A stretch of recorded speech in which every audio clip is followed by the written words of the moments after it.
Okay, so this is a video primarily for Erin, lovely lark, who wanted to see me video how I do this.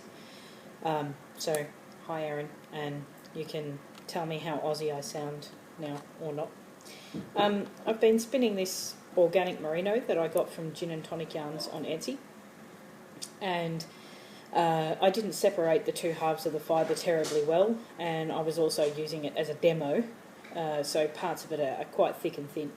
And I've just wound a plying ball of 2-ply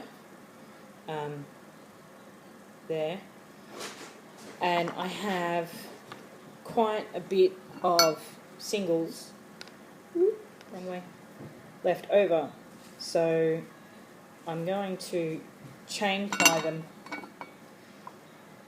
into a plying ball, chaining as I go, so that I can use them up, because I figure I will probably weave this, and if I use the 2-ply as the weft and then the chain plied 3-ply as the warp with all of its colour repeats intact, and that might look a bit nice.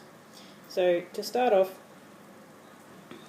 I get the single. I've got the spindle just sort of balancing on a bowl there so that it unwinds easy, and then get the single and the end, double it over and sort of pinch it, make a gap with my fingers and pull the single through so that I've made my first chain.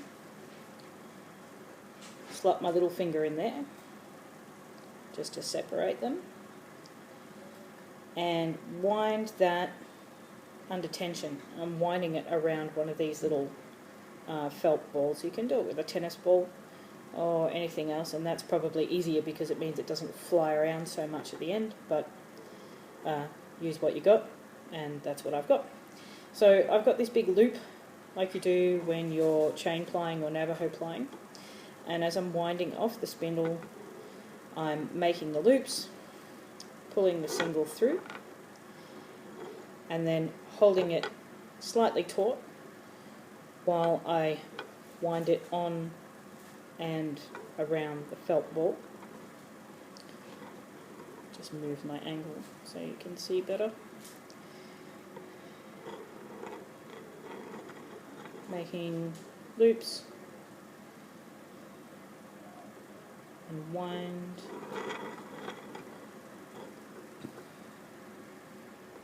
This is a lot easier if you give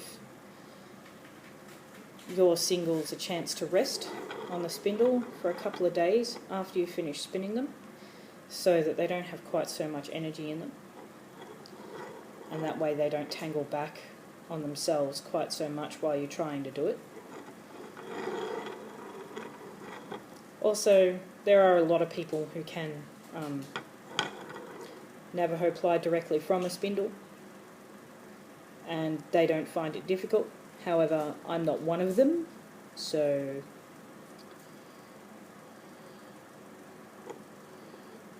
now I've broken the single there because I'm a legend like that.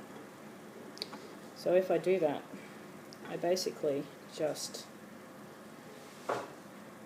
make a loop again and push it back to where it was,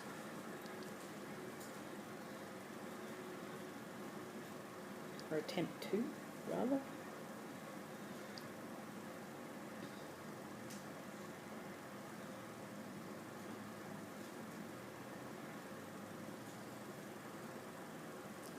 Pull the single through, and where the two ends of the single actually split apart, I actually just give them a bit of a twist in a clockwise direction, just so that they stay together, and then wind them back onto the ball under tension.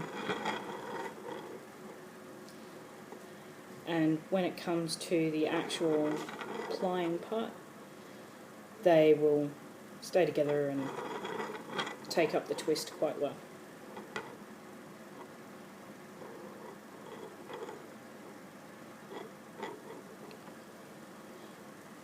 And that's basically it. Once it's all wound into a ball, if you're planning on plying it on a spindle, which I am, all you have to do is wind it on and start flicking in the other direction and add twist while feeding it off the ball as you go along.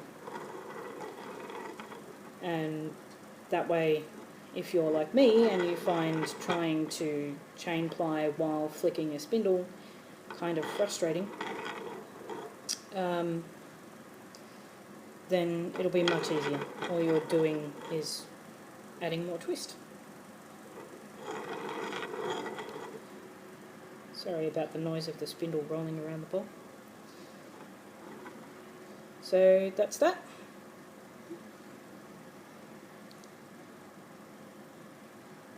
And pretty much how I do it.